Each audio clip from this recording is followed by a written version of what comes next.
আসসালামু আলাইকুম ওয়া রাহমাতুল্লাহি ওয়া বারাকাতুহু।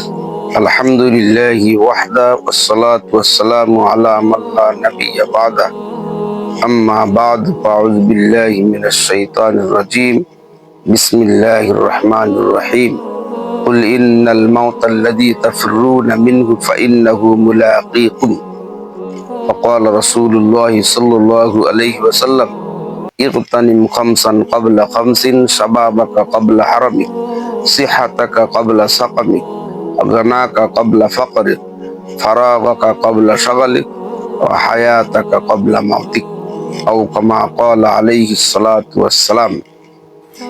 সমস্ত প্রশংসা মহান রব্বুল আলামিনের দরবারে, যে আল্লাহ তাআলা আজকে আমাকে আপনাদের সম্মুখে কয়েকটি বিষয়ের উপর আলোচনা করার তৌফিক দান করলেন এবং আপনাদেরকে শোনার তৌফিক দান করলেন। ওই প্রভুর দরবারে শুকরিয়া জ্ঞাপন করি। সবাই বলি আলহামদুলিল্লাহ।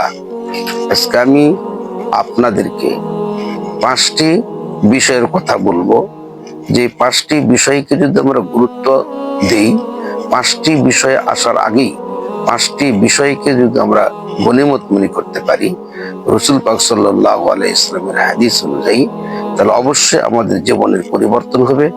আমরা জান্নাতে যেতে পারবো, আমরা দোজখের আযাব থেকে মুক্তি পেতে পারি। আল্লাহ রাসূল সাল্লাল্লাহু আলাইহি ওয়াসাল্লাম বয়ান ফরমান যে ইগতানিম খামসান ক্বাবলা খামসিন, ও আমার উম্মতেরা, তোমরা 5টা বিষয় আসার আগেই 5টা বিষয়কে গনিমত মনে করবে, 5টা বিষয়কে সৌভাগ্যবান মনে করবে, 5টা বিষয়কে গুরুত্ব দিবে। 1 নম্বর, আল্লাহ রাসূল সাল্লাল্লাহু আলাইহি ওয়াসাল্লাম বয়ান ফরমান শাবাবাকা ক্বাবলা হারামিক, যৌবন কালকে গুরুত্ব দিবে বার্ধক্য আসার পূর্বেই।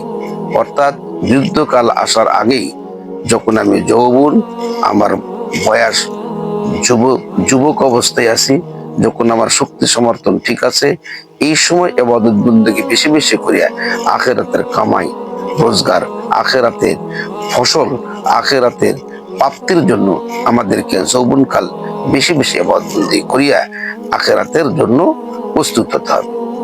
হাসরের ময়দানের জন্য প্রস্তুতি গ্রহণ করতে হবে। জান্নাতে যাওয়ার জন্য প্রস্তুতি গ্রহণ করার আসল সময় হলো যৌবনকাল। 1 নম্বর, আল্লাহ রাসূল বলেন শাবাবাকা ক্বাবলা হারামিক, যৌবনকালকে গনিমত মনে করবে বৃদ্ধকাল আসার আগে। 2 নম্বর, আল্লাহ রাসূল সাল্লাল্লাহু আলাইহি ওয়াসাল্লাম বলেন সুস্থতাকে গনিমত মনে করবে অসুস্থতা আসার আগে। যখন আমরা সুস্থ থাকবো তখনই গনিমত মনে করতে হবে, তখনই অত্যন্ত গুরুত্বপূর্ণ একটা সময়, যে এই সুস্থতার সময় ইবাদত করতে মন চাবে। ওই সময় যদি আমরা ইবাদত করতে পারি, তাহলে যখন অসুস্থতা আসা যাবে তখন আর ওই ইবাদত করতে পারবো না।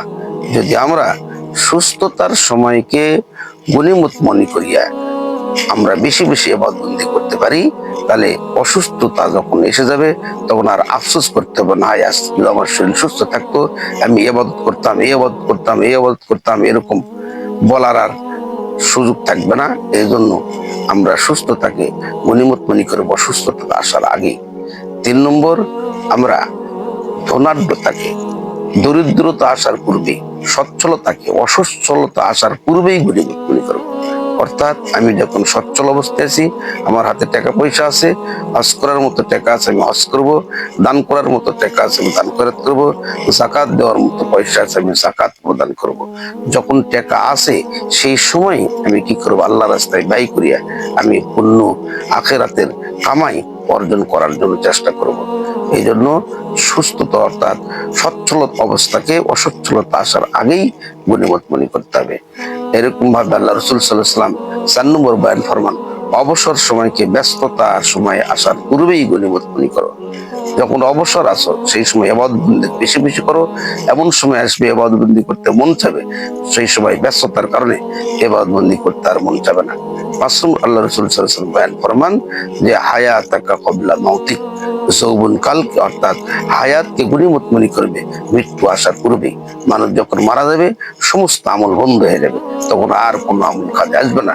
এই জন্য যখন আমি সুস্থ হায়াত আছে, আমার হায়াতের জীবনের মধ্যে বেশি বেশি ইবাদত বন্দি করিয়া এরকম ভাবে আখিরাতে কামাই করার জন্য প্রস্তুতি গ্রহণ করতে হবে। এই জন্য রাসূল সাল্লাল্লাহু আলাইহি ওয়াসাল্লাম বয়ান ফরমান 5টা বিষয় আসার পূর্বেই তোমরা 5টা বিষয়কে গনিমত মনে করিয়া সেই অনুযায়ী কাজে লাগিয়ে এই 5টা কাজকে তোমরা গুরুত্ব সহকারে করতে পারো, তাহলে জান্নাতে যাওয়া তোমাদের জন্য সহজ হয়ে যাবে। 1 নম্বর, যৌবন কালকে গনিমত মনে করে বৃদ্ধকাল আসার আগে। 2 নম্বর, সুস্থতাকে গনিমত মনে করবো অসুস্থতা আসার আগে। 3 নম্বর, এরকম সচ্ছলতাকে গনিমত মনে করবো অসচ্ছলতা আসার আগে, অর্থাৎ সচ্ছলতায় গনিমত মনে করবো দরিদ্রতা আসার আগে।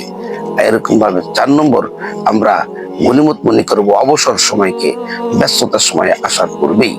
আর 5 নম্বর, আমার হায়াতের জীবনকে গনিমত মনে করবো আমার এরকম ভাবে মৌতের আগে। মৃত্যু যখন হয়ে যাবে, মানুষের সমস্ত আমল বন্ধ হয়ে যায়, মাত্র 3টা আমল জারি থাকে।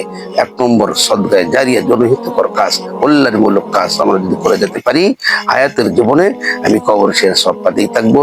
2 নম্বর, যদি আমি এইরকম ভাবে নেককার দ্বীনি ইলম শিক্ষা করতে পারি এবং এই শিক্ষা জগৎবাসীকে দিয়ে যেতে পারি, এই শিক্ষার চর্চা যতদিন জারি থাকবে ততদিন আমি কবরের শেষ সব পাতেই থাকবো। 3 নম্বর, আমি যদি নেককার দিনদার সন্তান তৈরি করে দিয়ে যেতে পারি, এই সন্তান কবরের পাশে দাঁড়ায় দোয়া করবে, দোয়া করতে দেরি, কবর হতে দেরি হবে না। এই 3টা জিনিস ছাড়া মরার পরে আর কোনো জিনিস কাজে আসবে না। এই জন্য মৃত্যুর আগেই আমরা মৃত্যুর প্রস্তুতি গ্রহণ করিয়ে এই 3টা কাজ বেশি বেশি করব। আর 5টা বিষয়কে 5টা বিষয় আসার আগেই গনিমত মনে করব এবং সৌভাগ্যবান মনে করব করিয়া ওই সময়গুলোতে ইবাদত বন্দেগী করিয়া আল্লাহর নৈকট্য অর্জন করিয়া যদি আমরা দুনিয়া ছাড়া যেতে পারি, তাহলে অনন্তকাল সুখের জায়গা জান্নাতে আমরা যেতে পারবো। আল্লাহ তাআলা আমাদের সবাইকে এই কয়টি কথার উপর আমল করার তৌফিক দান করুক।